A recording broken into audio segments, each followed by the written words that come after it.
Ladies and gentlemen, this is Kumusha Podcast back to back with the boy Bazooka alongside Ndunge Youth and boy Sean. So we're doing a live in Kempton Park at number 25 N Street. So camera is it around. Pomadi baba. But that is cool. Who's gonna say? Mru's going. Has it was going to go boy Sean already with you. Mru's going to Artist kushukunika. Mru's good guy. So what Mru's going? Yes. Yes, as I can Saka nasi tichiri pano pa chirungu chiri chekumosha podcast show. Guys, back to back with my artist ari kupisa munyika yeZimbabwe. Tiange tichingobvunza uma general questions about life yavo, about music, kuti zviri kufamba sei. I think ndo pane mongo nyaya ndo panda kunzwa nemunhu wese. Saka chimodudza kuti movement iri kufamba sei music industry, ndimuri kurira ma streets, ndimuri kudai zviri kufamba sei. Movement ufamba bo. Zvekutodaro afufamba bo kana chiyo kunoku so ndaza zvekufamba zviri kufamba ndizvo pa tengi chwa kuno radza dai zvinhu zvishwa zviri kuitika mama nenzira ya Mwari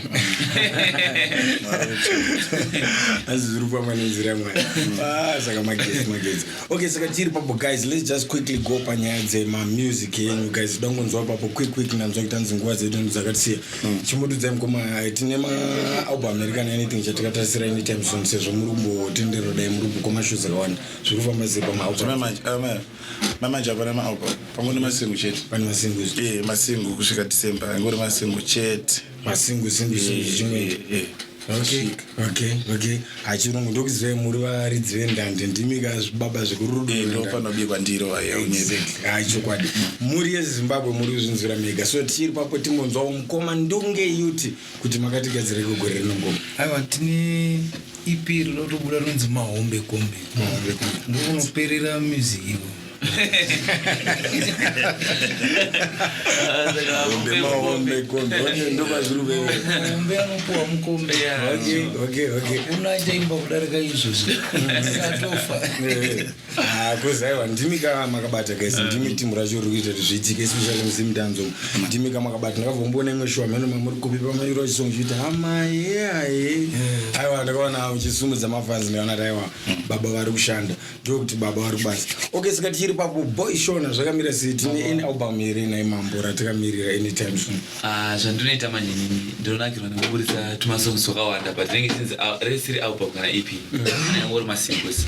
Saka zvaizvezvi tarisirai Commando playlist. Commando playlist. Saka titika expect how many tracks apa takatarisa maybe zvichaitika paCommando apa panenge paine anenge ari maparts. Saka rekutanga it's Commando playlist number 1 part 1. Okay. Saka rine 3 more tracks. 3 more tracks. 1 collaboration. Yeah. Commando 2 3 more tracks. 1 collaboration. Commando rekupedzisira racho tichipedza kuti same. So it's just gonna be like a Commando playlist for you good guys and girls. Okay, so ndiapi maartists atingatarisira pama features apa pa Commando 1? So far ndakatogara nawo and then hatichiri papo mati takatogara nawo ndo vanhu vacho ka. You understand? Alright. Asika tichiri papo imi chimondudza guys, sei movement yenyu muchimbofamba muri piri kudai muchibugwa kumashows amene kuti zviri kufamba sei. Tinayo here any track ratika expecta kuti Bazooka Ndunge na boy Shona pa one track. So kwanza tikere ngoma Bazooka mbotudza according to my plans. Ashitadze kuitika izvozvo ndo zvinoitika fast. Chete time yedu ndo yakangotitika munomu. Others they about to producer by Tuesday toita. Producer toripo. Ari producer toripo enda kuti chingobva panapa totogara tatongoriita. Mamoita something like it. Okay, so mukwaza ngoti mese pa one track ngoti chorus ngoma mavesi chete azvinetsezvo. Nditika zvinoitika ka 1 muri Zimbabwe anenge ari ma 1 hour. Varume vari 3 pa one track. vanhu vanotozorapwa shuka vanakirwa. Hakusi kushuta tsuro neBazooka rekwamakaita inozowanikwa iri nyama kana zobva zvaita mabhizi kusi anga tori mawana but mimi I believe kuti muri Zimbabwe malevels ekumusoro zvokuti kunana cup clash uka hamusi kubatika anytime soon, hamusi kuita izvozvo because I think cup clash ndema upcoming imimi kamuchaverengwe kuma upcoming. Not as in like my upcoming. I think ndezvehondo was kana ika clash ihondo. And so pananta hondera ati hondizo aiwa mira timozvinzira rwaorimo vaite hondo timozongoasuka pana hondo here kana isusu pahondo hatitange hondo but hondo ikatitanga tinomboti tinazvo kudai havana muruzvinzira meka haisina pasuka isatitange asi kana tikatangwa hondo mawani komwe ndunge zvakamira sei hondo maviolence apa zvinosiyana kuti hondo yacho unongochita nani aiwa zvototiziva ari magunshows hanzi zvodivere hondo yacho unongochita nani kozi ribe kungoita hondo ka but pasina hondo yauri kurwa nemunhu nokunoita hondo wega kurwa wega but hondo aisvika ichiputi chemvura anenge atori muhwani kana zvatotanga ok saka tichiri papo mkomabvazuka mati masingles kusvika december right masingles chete apo and then ko maybe maartist amuri kwanisa ngofeature kumasingles awo atingangoexpecta ngozati ndingina ndingangokwanisa ngofeature ndo nyaya dzatiri zvatinatogarira pasi asati tanyatsoona kuti tingete sei but anenge angori masingle chete kusvika tisvike but zvototi masingles atichatowana pakatotowa ndiambereka na 5 kana 6 aiwa akawandisa taisirezve kana 10 kumadima kumabatanidza rabuda riri pamwe aiwa tizodaro 1-1 ok achanga chibuda iri after track iri kwabuda rimwe track after rimwe track 1-1 ok ano chinenge chiri chirungu saka tichiri papo chimbotiudzai ko movement renyu iri riri kufamba sei kuti menifamba muri 3 how is it going mabookings and other stuff muri ngobhukwa mese muri package kana kuti mubhukwa 1-1 and then mungozosangana waiko kamene zviri kufamba sei kuitira kuti maybe pamafollowers edu kune vamwe anonge achida kubhuka ngwasangoziviswa kuti zvofamba sei mamanagers vanomabata papi mamanagers aripo ndochinyanya yekutanga mamanagers aripo fuka mwataisa nini ndona manager wangu ndungana manager wake boshona fuse manager wake manamba aripo achasiwa unozogova manamba wandase unozogobhuka ipapa isinyaya but movement redu kufamba kwari kuita so far kubva pashow yedu yekutanga yanezuro paJimson ainge aripo izvezve inhasi tofanira kuenda parampage ati mukempton muno and then mangwana ati tiri kupretoria club yolo kwatapelo zvese papa tingoti zvinofanira kuti kufamba zvakanaka tongoti zvekufamba bo and zvicharamba zvitongofamba no that's very good news so are you also free here kuintroduce maybe manager wenyu kuti anobatika ukopi kuitira kuti kune vaya vanenge vachida kuzokwanisa kubatai vangoziva kuti manager anobatika pamasocial platforms api amunoenzwanikwa nyaya dzenamba dzedze ndo dzakakosha saka zvandingakwanisa kutengeta kungosiya namba dzacho vanenge vachingozoda mabookings vanongoita se vanozopotaura nababa voita se vopedzerana okay and then mkomandunge kuti tichiri papo are you also free maybe to introduce your manager and then pamasocial platforms kuti ndapa vanobatika vanga painstagram pafacebook pachii patiktok and whatsoever ndizvo toita sekudaro tosiya manhamba tichimwabata kana kungoenda pamasocial media platforms page anenge vacharana futi mungava dm iwayo anganzi ndunge it official 10 unokwanisa kupindura mukatoita arrangements ekubhukiwa enda akatoitwa ipapo okay and then mukoma boy shona tichiri papo zvakamira sei mukoncentrate manager yenyu nemasocial platforms amuri kubatika manager wangu watomofana nenyuwa saka vandobatika pane chibatika saka ukatoenda pafacebook wati boishona watowabata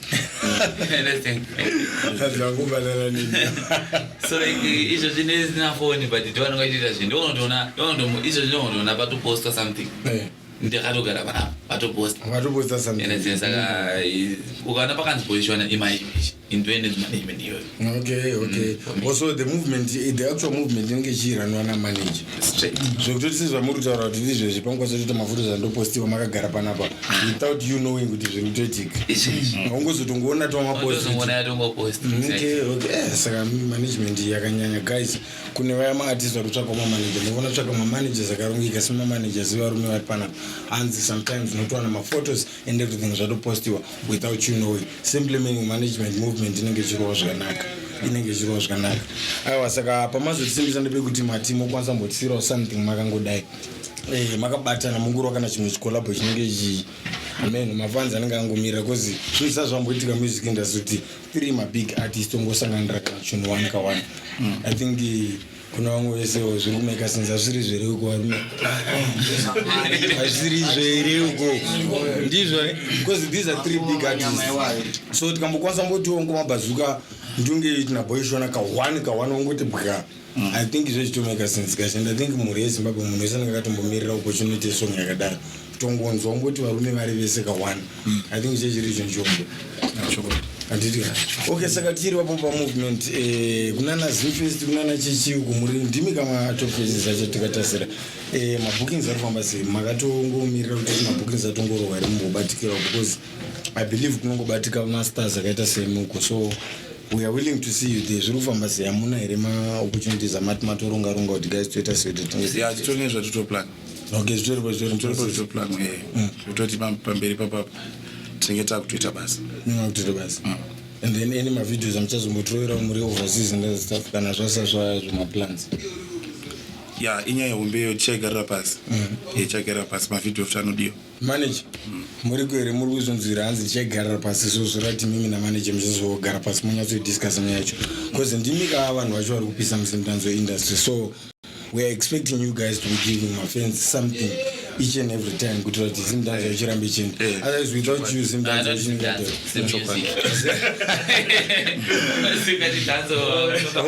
ndinesa one category ani kuri nimbunzwa chimudzaipadboa ndidya ayesa ndada mbunzwa mukoma ndingi chimbodudzai pasong yakuti amaheya what was the thing behind muchizotanga zvinatso perform a song and other stuff. I mean, whatever that you did, kunyora and other stuff, maybe it was a remix or something. So from basi because now I'm gonna trick chifarwa nemafans and muchivibe nemafans zvekudai. So from basi kuti muzosvika pamugadzira chinhu chakaita secheche. Ngoma thingi anongogadzirwa sema shandro anongoita maticha pangaidisa vanhu vachikora uzi graft zato pese patogadzira music expecta kuti tipe vanhu zvinhu zvinovanakidza chete saka hatinyanyofunga kana kufungisisa asi tinongoita because ritori basa rei kana vanhu vati boy kana vanhu kuti kwete tozama futi. That's a very good spirit. But in the happy home, my challenges are more than now music industry in terms of my recordings and other stuff. I need a pan. There's a bolat.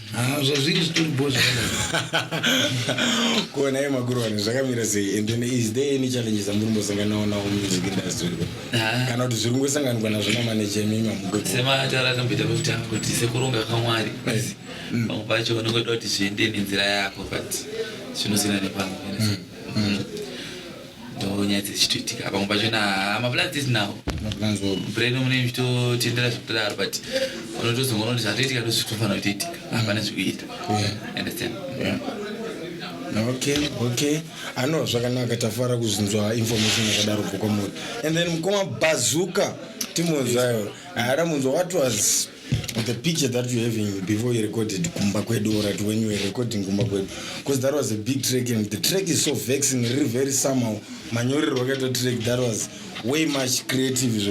Man, mama what was going on in Kumba Kwedu, like or whenever when you were writing that Kumba Kwedu song. I want to song this is the song by Comet. One, apana azvitika one. But zvinhu zvongoti unengoshida ngotsvago una isusu totamba nemarelax on. Saka zvinhu zvongoti unengoshingoyimba ushingobatanidza. Zvototi ukada kunyatsozviteerera haina meaning song yacho. But my lyrics they're so good zvekudaro chete. Saka zvinhu zvangobatanidzwa zvisina basa but zvingori pachini song one. Saka song tingakuti ndiwo manyirwa yakangoitwa yakangori comedy zvangofanira ngoti ungoda kungosekesa vanhu